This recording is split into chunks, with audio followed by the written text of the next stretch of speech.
Ini kenapa bisa sampai kejadian begini? Seorang saksi pembunuhan yang merupakan seorang sopir taksi online nih, malah ikut dijadikan tersangka. Apa sih sebenarnya yang terjadi di negara ini? Kenapa bisa sampai begini? Inilah segmen cerita kriminal Aksanation YouTube channel. Ambil pelajaran dari setiap kejadian yang kami ceritakan. Jangan lupa subscribe. Ini baru kejadian nih, di mana sopir taksi online yang bernama Muhammad Haryono ini malah ikut dijadikan tersangka setelah melaporkan kasus polisi tembak warga ke kepolisian. Kejadian ini terjadi di Palangkaraya, Kalimantan Tengah. Jadi awal mula kejadiannya nih begini nih, positive people. Di tanggal 27 November 2024 kemarin, Haryono yang merupakan sopir taksi online yang sedang mengais rezeki mendapatkan pesanan dari Anton. Anton ini merupakan anggota Satuan Sabraha Polresta Palangkaraya. Awalnya Anton ini tidak memiliki tujuan yang jelas mau kemana, ya ngikuti arah mata kaki saja, ngikuti kaki aja ya. Hingga akhirnya mereka ini kemudian menuju titik yang dituju Anton, yaitu menuju Jalan Cilikriwut kilometer 39, Kelurahan Seigohon, Kota Palangkaraya, Kalimantan Tengah. Nah, di saat bersamaan, Budiman Arisandi yang merupakan ini korban sedang berada di pinggir jalan. Dia ini berada di luar sebuah mobil pick up Grand Max putih yang merupakan mobil ekspedisi yang dia kendarai. Korban ini berasal dari Banjarmasin, Kalimantan Selatan. Melihat ada mangsa empuk nih, Anton ini meminta Haryono untuk menghentikan mobilnya. Anton kemudian turun dari mobil untuk menghampiri Budiman. Anton mengaku sebagai anggota Polda Kalteng yang sedang menelusuri informasi tentang pungli alias pungutan liar di pos lalu lintas 38. Budiman tentu nggak curiga sebab Anton memang meyakinkan dan dia memang anggota kepolisian. Sehingga ketika Anton mengajak Budiman untuk mendatangi pos lalu lintas 38 yang pastinya diiyakan. Anton beralasan ingin meminta keterangan soal pungli.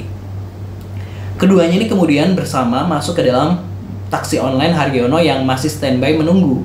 Budiman duduk di bangku depan samping sopir gitu ya. Lalu di samping Haryono ini, sedangkan Anton ini duduk di kursi belakang tepat di belakang sopir. Nah, selanjutnya mereka ini menuju ke arah Kasongan, Kabupaten Katingan. Kemudian Anton ini meminta Haryono untuk kembali putar arah, dan di saat mau putar arah itulah Haryono mendengar letusan senjata api. Kemudian minta putar lagi ke arah Kasongan dan terdengar letusan kedua.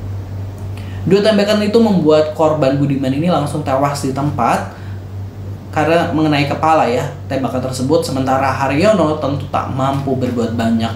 Anton membawa senjata sambil salah ambil tindakan, dia pun bisa menjadi korban berikutnya si Haryono itu.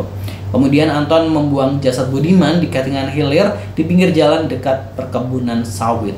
Lalu selanjutnya Anton mengambil mobil pick up Grand Max milik korban.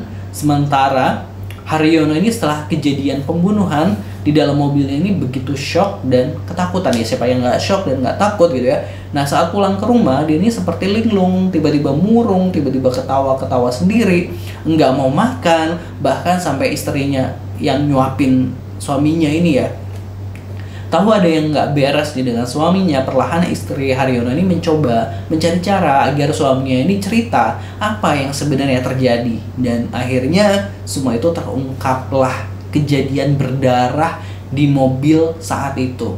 Dan untuk menutup mulut Haryono, Anton ini sempat mentransfer sejumlah uang. Namun uang itu dikembalikan lagi ke Anton. Lalu di tanggal 29 November 2024, tepat 2 hari setelah kejadian penembakan, mayat pria tak dikenal yang ditemukan di Katingan Hilir yang merupakan jasad Budiman ini ditemukan. Kemudian di tanggal 10 Desember atau sekitar 2 pekan kemudian, Haryono ini akhirnya memberanikan diri mendatangi Polresta Palangkaraya untuk melaporkan tindakan pembunuhan dan perampokan yang dia saksikan dengan mata kepalanya sendiri.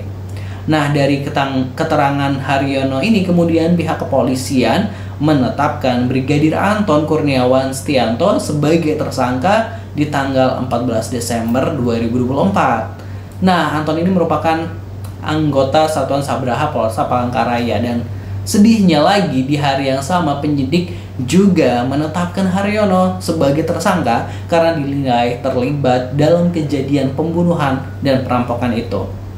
Sayang sekali niat baik untuk mengungkap kasus pembunuhan tersebut malah berujung penetapan sebagai tersangka.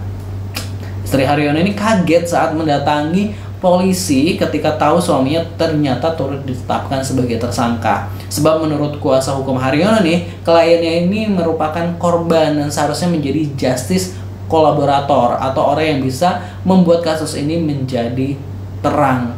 Gitu Positive People. Saat ini istri Haryono ini masih mencari keadilan untuk suaminya. Mohon doanya ya Positive People semuanya, mudah-mudahan ya ada keadilan buat Haryono ini, karena dia emang sebagai saksi seperti itu. Dan kalau gue update dari berita ketika video ini dibuat gitu, kasusnya kan masih terus didalami seperti itu ya. Ternyata Anton ini rupanya menggunakan obat-obatan terlarang saat melakukan aksi tindakannya tersebut gitu Positive People. Dan ini juga pelajaran buat kita ketika kita melihat sebuah kejadian dan sebagainya. Mungkin ada baiknya kita emang langsung melapor gitu, tapi kita juga memahami posisi Haryono, mungkin dia shock dan lain sebagainya, mungkin butuh waktu untuk menenangkan diri dan lain sebagainya gitu. Jadi ya itu mungkin yang jadi alasan dikira ikut membantu dari aksi perampokan tersebut. Tapi kita lihat update-nya lagi nanti seperti apa, apakah ada keadilan buat Haryono. Jangan lupa subscribe Aksa Nation. Terima kasih, ambil pelajarannya. Wassalamualaikum.